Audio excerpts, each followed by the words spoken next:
My name is Fariha Naqvi-Mohamed. I'm a mom of two and I'm born and raised in Montreal, and I'm passionate about diversity. Why diversity? Because I know what it's like growing up in a middle upper class neighborhood where there was nobody that looked like me.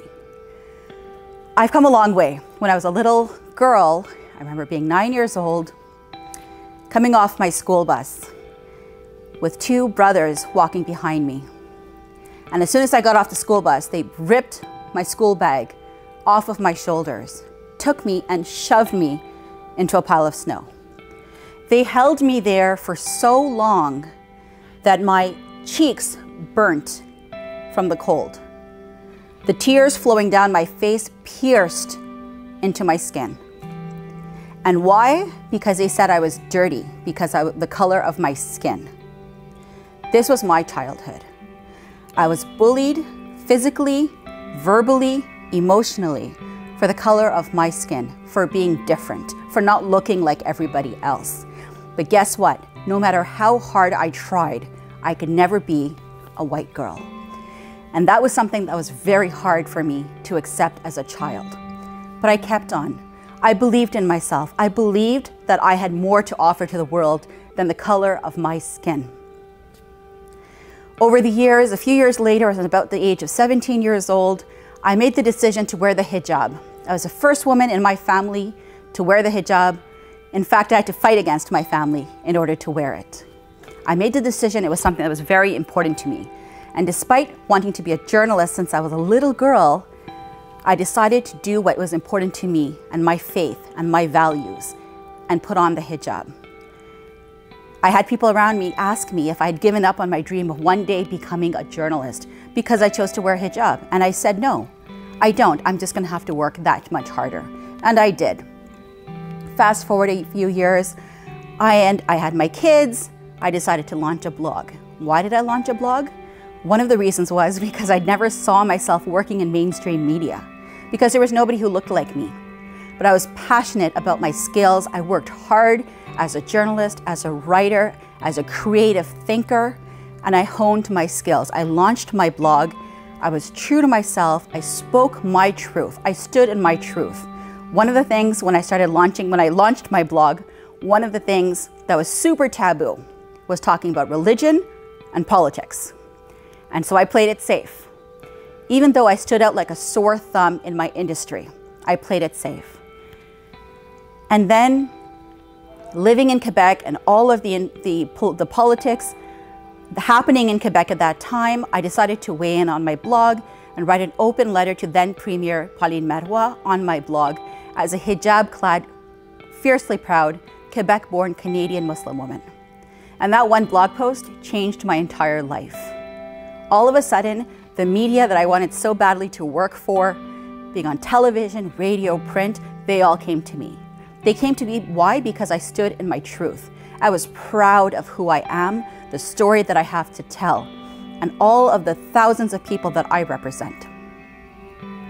And so lo and behold, by standing in my truth, I wound up on television, on Breakfast Television Montreal's second week after they launched. It was life-changing. Never before was there a woman who looked like me wearing a hijab on television in Quebec. As soon as the camera shut off, the host turned to me and said, "You're good." And I said, "Thank you." And they said, "No, you're really good. Like, we need to have you back on." And I said, "Sure, anytime." And I continued to work hard. I continued to blog. I continued to put myself out there. I never let the fact that there was nobody else that looked like me stop me from standing in my truth, speaking my truth, speaking my power, and honoring who I am and valuing the skills that I have to offer. Because I know that a woman, any woman, should never be judged for what's on her head, but rather what's in her head. And I stood in my truth. And fast forward a couple of years later, the Montreal Gazette reached out to me and said they'd been following my blog for a number of years. And they asked me if I'd like to have my own column. And of course, all of a sudden, my dream came true.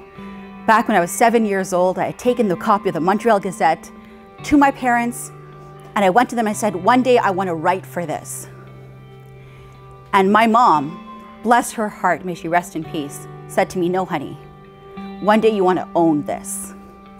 And that is the woman who inspired me to live my best life and to go for my dreams and not let the fact that there was nobody who looked like me stop me from becoming the best version of myself.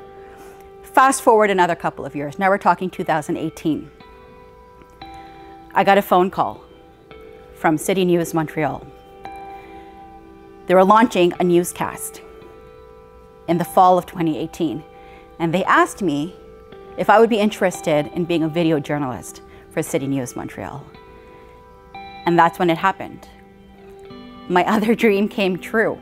I worked hard. I stood in my truth.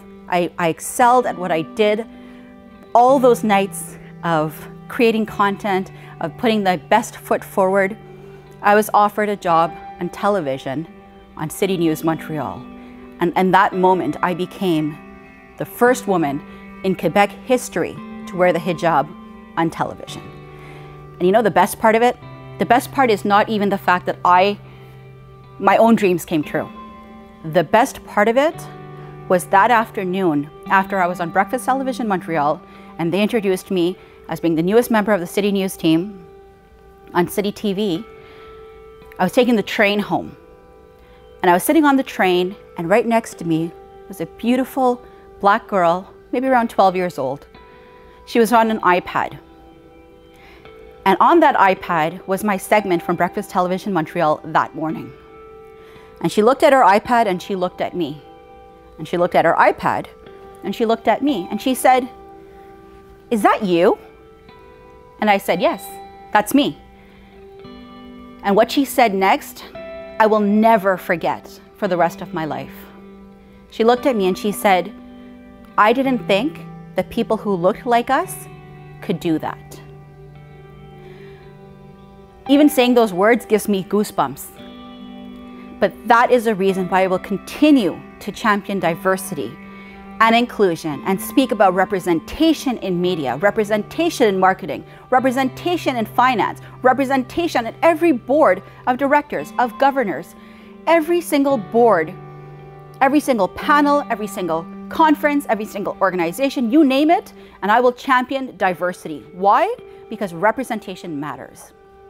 So that all the little boys and girls who have big dreams of accomplishing things where there's nobody else who looks like them can one day attain those dreams. I'm Fariha Naqvi-Mohamed, and that's my story.